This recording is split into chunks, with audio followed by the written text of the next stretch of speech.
అదే మాదిరిగా నేనే అనుకుంటే నన్ను మించిండు, నేనే పెద్ద ఇది అనుకున్న తోపును, కానీ నాకంటే కూడా కౌశిక్ రెడ్డి వచ్చిండు, నన్ను మించావు నాయన, నా పేరు నిలబెట్టు నువ్వు, ఇట్లనే కంటిన్యూగా. అదే మాదిరిగా మనం అందరూ అనుకుంటున్నారు బీఆర్ఎస్ ను అందరు మోసం చేసి బీఆర్ఎస్ పార్టీని జాతీయ పార్టీలు రెండు కలిపి మోసం చేసి దాన్ని పార్టీ నామరూపం లేకుండా చూద్దామని చూస్తున్నారు. బీజేపీ కాంగ్రెస్ రెండు పార్టీలు కుట్ర పండినాయి. ఇప్పుడు మన కౌశిక్ రెడ్డి చెప్పింది 100% కరెక్ట్. బీజేపీ గెలవాలని ఇక కాంగ్రెస్ పార్టీ డమ్మి క్యాండిడేట్ పెట్టింది.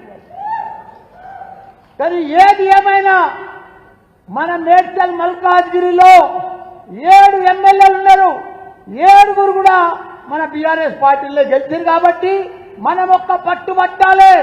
మనం మానసికంగా మనం దెబ్బతీయాలని చూస్తున్నారు కాంగ్రెస్ వాళ్ళు.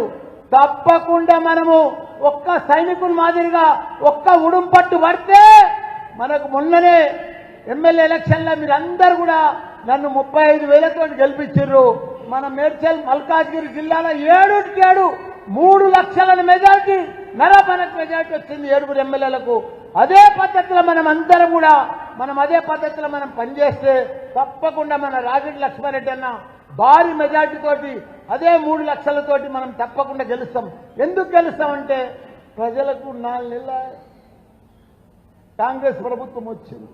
ఇంత మోసమని ఎప్పుడు ఊహించలే, ఇంత దరిద్రంగా ఉంటుందని ఎప్పుడు కూడా కాంగ్రెస్ ప్రభుత్వం మన ప్రజలు ఎప్పుడు ఊహించుకోలేదు. వాళ్ళు నమ్మిండ్రు, ఏదో మంచిగా చేస్తారేమో, అడ్మినిస్ట్రేషన్ మంచిగా చేస్తారేమో, కేసీఆర్ పరిపాలన 10 ఏళ్ళు చూసినాం కదా, ఇది ఒక్క అవకాశం ఇద్దామని.